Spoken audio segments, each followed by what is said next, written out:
नमस्कार, मैं हूं आशुतोष। आप देख रहे हैं टेलीकास्ट न्यूज़।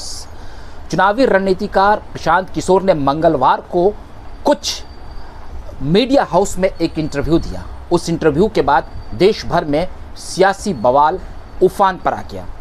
पत्रकार भी दो खेमे में बट गए।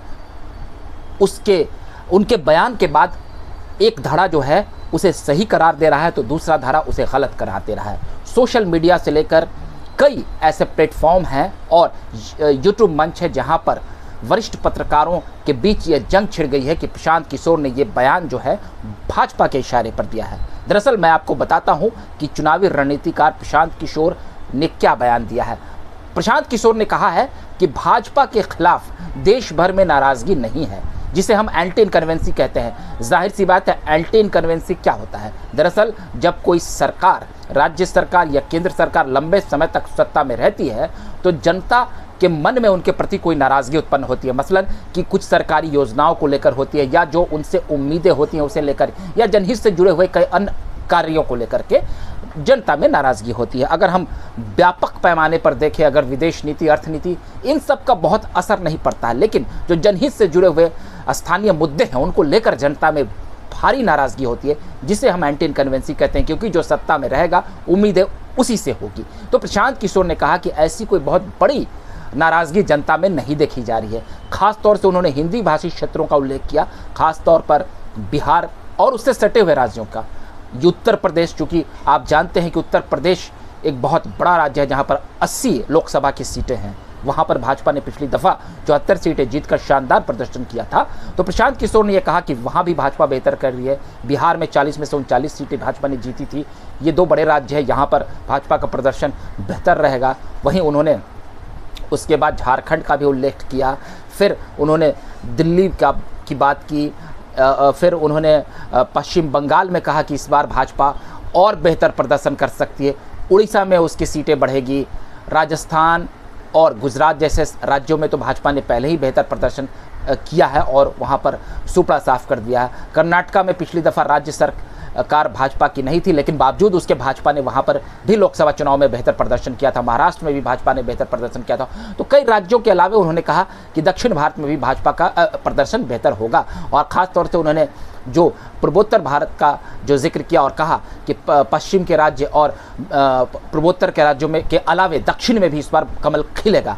कुल मिलाकर प्रशांत किशोर ने यह कहा कि जनता के बीच में ऐसी कोई भारी नाराज़गी नहीं देखी जा रही है। साथ ही उन्होंने इस बात का भी उल्लेख किया कि यदि उनके सामने एक मजबूत लीडरशिप होता, एक मजबूत और ताकतवर गठबंधन होती या कोई ताकतवर नेता होता तो शायद उनको हराया जा सकता था। अब ये सवाल उठता है कि वो 400 सीटें लाएंगे या नहीं लाएंगे। ये कोई बहुत बड़ा मायने नहीं रखता, क्योंकि भाजपा ने पहले ही एनडीए की तरफ से 400 सीटों की बात कर विपक्ष और देश की जनता को ये उलझा दिया। और अब ये सवाल होते हैं, ये नहीं सवाल होते हैं कि भाजपा सत्ता में आएगी या नहीं, ये सवाल होते हैं कि भाजपा 400 सीटें जीतेगी या नहीं जीतेगी। तो भाजपा ने बहुत ही चालाकी से, या कह सकते हैं कि आप वो बहुत ही साफ़गोई से ये एक रणनीति बनाई कि अब देश भर में लोगों के ज़ुबान पर यह है कि भाजपा 400 सीटें पार करेगी या नहीं। लेकिन अगर भाजपा, प्रशांत किशोर ने कहा कि 300 से ऊपर की सीटें आती हैं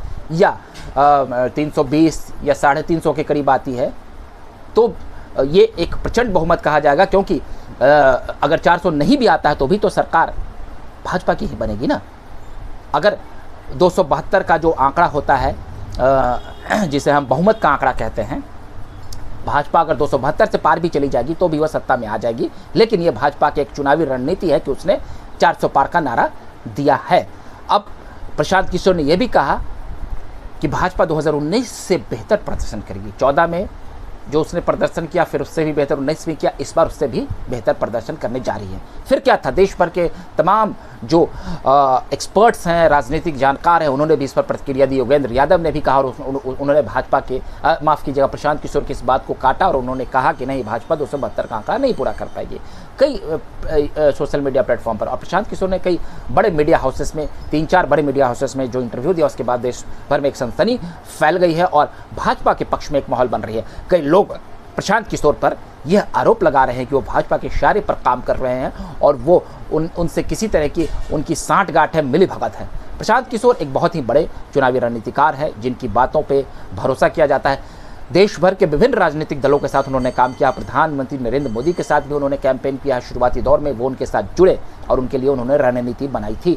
उनके खिलाफ भी कई बार उन्होंने रणनीति बनाई। पश्चिम बंगाल में भाजपा के खिलाफ भी उन्होंने रणनीति बनाई है, बिहार में भी बनाया है और उनके कई सारे राजनेताओं के साथ बेहतर संबंध है, ताल्लुकात है। पिछली दफ़ा वो कांग्रेस के साथ भी जुड़कर काम करना चाह रहे थे लेकिन बात नहीं बन पाई। अब वो 2022 से एक जन सुराज यात्रा बिहार में निकाल रहे हैं और उसे एक नई पार्टी बनाने जा रहे हैं। लेकिन सवाल ये उठता है कि क्या अब वो राजनीतिक विशेषज्ञ के तौर पर ये बयान क्यों दे रहे हैं, क्योंकि उन्होंने कहा कि अब तो वो एक संगठन के को खड़ा कर रहे हैं और वो भी राजनीति में कूदेंगे तो जाहिर सी बात है जो उनके प्रतिद्वंदी होंगे वो उन पर हमला बोलेंगे। लेकिन फिर भी वो समय दर समय भाजपा की बड़ाई क्यों करते रहते हैं? इसको लेकर उनकी विश्वसनीयता को लेकर तो कोई बहुत बड़ा सवाल नहीं उठ रहा है, लेकिन कहा जा रहा है कि आखिर प्रशांत किशोर इस तरह की बयानबाजी क्यों कर रहे हैं?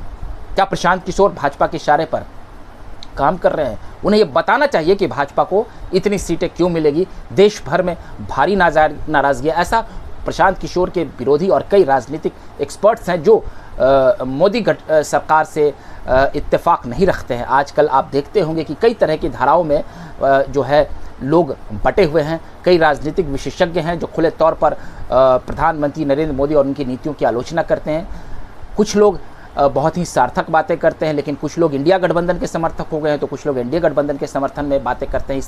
इसलिए प्रशांत किशोर का जो सम्मान है और प्रशांत किशोर ने जिस तरीके से राजनीतिक जो विश्वसनीयता हासिल की है उसके आश्रय तो ये लग रहा है कि भाजपा और एनडीए बहुत ही प्रचंड बहुमत हासिल करने जा रही है। बहरहाल आपको हमारा ये वीडियो अच्छा लगा हो तो उसे प्यार दे। अगली बार हम फिर नए वीडियो के साथ हाजिर होंगे, तब तक के लिए आप हमें इजाज़त दे दीजिए। बहुत बहुत धन्यवाद।